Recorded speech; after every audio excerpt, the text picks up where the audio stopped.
मंडळी नमस्कार. आखाती देशांमध्ये सुरू असलेल्या युद्धाचा परिणाम आता भारत भोगत असल्याचं पाहायला मिळतंय. इराण आणि अमेरिकेच्या युद्धाच्या झळा भारताला लागतायत. भारतामध्ये तेल त्याचबरोबर गॅसमध्ये देखील आता तुटवडा निर्माण होत असल्याचं पाहायला मिळतंय. गेल्या 2 ते 3 दिवसांपासून मोठ्या प्रमाणात गॅसची टंचाई भारतामध्ये निर्माण झाली. व्यावसायिक गॅस सिलेंडर्स आता हॉटेल व्यावसायिकांना उपलब्ध होत नाहीयेत.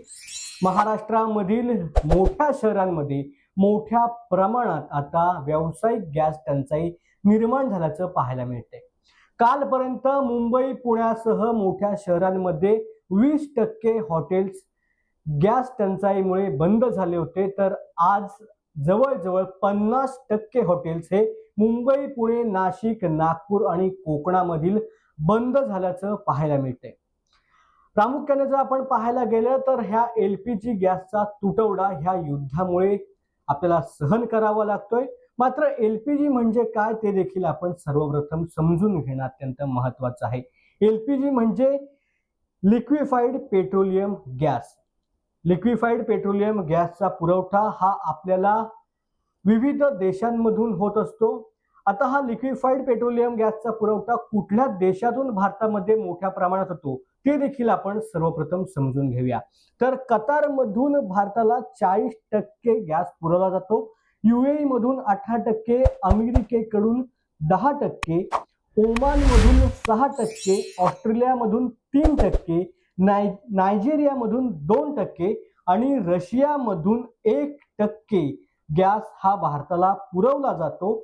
मात्र आता जे आखाती युद्ध चालू आहे त्या युद्धाचा फटका भारताला बसलाय. त्यामुळे कतार सारख्या देशामधून ज्या ठिकाणाहून 40% गॅस भारताला पुरवला जात होता, त्याचबरोबर UAE मधून जो गॅस पुरवला जात होता तो गॅस सप्लाय आता बंद आहे.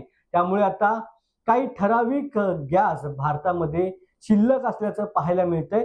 त्यामुळे भारत सरकारने आता ऑस्ट्रेलिया, कॅनडा, अल्जेरिया, नॉर्वे यांच्यासारख्या देशांकडे मदतीचा हात पुढे केल्याचं देखील पाहायला मिळते.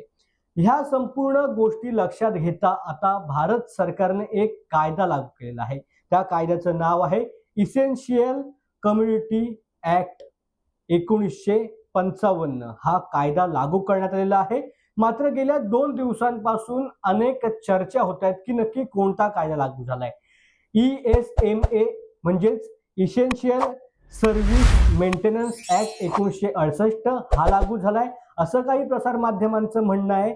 तर काहींचं म्हणणं आहे की ECE ऍक्ट हा लागू झालेला आहे, म्हणजे इसेन्शियल कम्युनिटी ऍक्ट लागू झालाय. मात्र सरकारने जो GR काढलेला आहे त्या GR नुसार 1955चा इसेन्शियल कम्युनिटीज ऍक्ट हा लागू करण्यात आलेला आहे. आता ह्या ऍक्ट मध्ये नक्की काय म्हटलेलं आहे हे देखील आपण समजून घेऊया.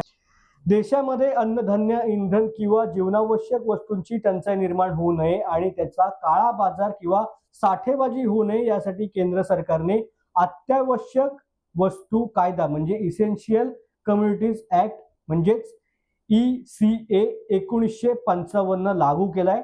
या कायद्याच्या माध्यमातून सरकारला काही वस्तूंना अत्यावश्यक घोषित करण्याचा आणि त्यांचे उत्पादन, पुरवठा, वितरण आणि किमतींवरती नियंत्रण ठेवण्याचा अधिकार असतो. अत्यावश्यक वस्तू कायदा 1955 म्हणजे काय, तर भारत सरकारने लागू केलेला हा महत्वाचा कायदा आहे.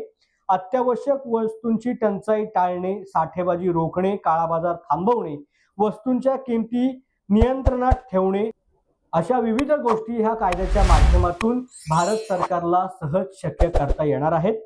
सरकार वेळोवेळी काही वस्तूंना अत्यावश्यक घोषित करतं. त्यामध्ये प्रामुख्याने खालील वस्तूंचा सध्या समावेश आहे. अन्नधान्य म्हणजे तांदूळ, गहू इत्यादी, त्याचबरोबर डाळी, खाद्यतेल, साखर, पेट्रोलियम उत्पादन, खत, औषधं आणि LPG गॅस यांचा सध्या अत्यावश्यक सेवेमध्ये समावेश करण्यात आलेला आहे. मात्र गरजेनुसार सरकार ह्या यादीमध्ये बदल करू शकतो असं देखील या ठिकाणी सांगण्यात आलेलं आहे.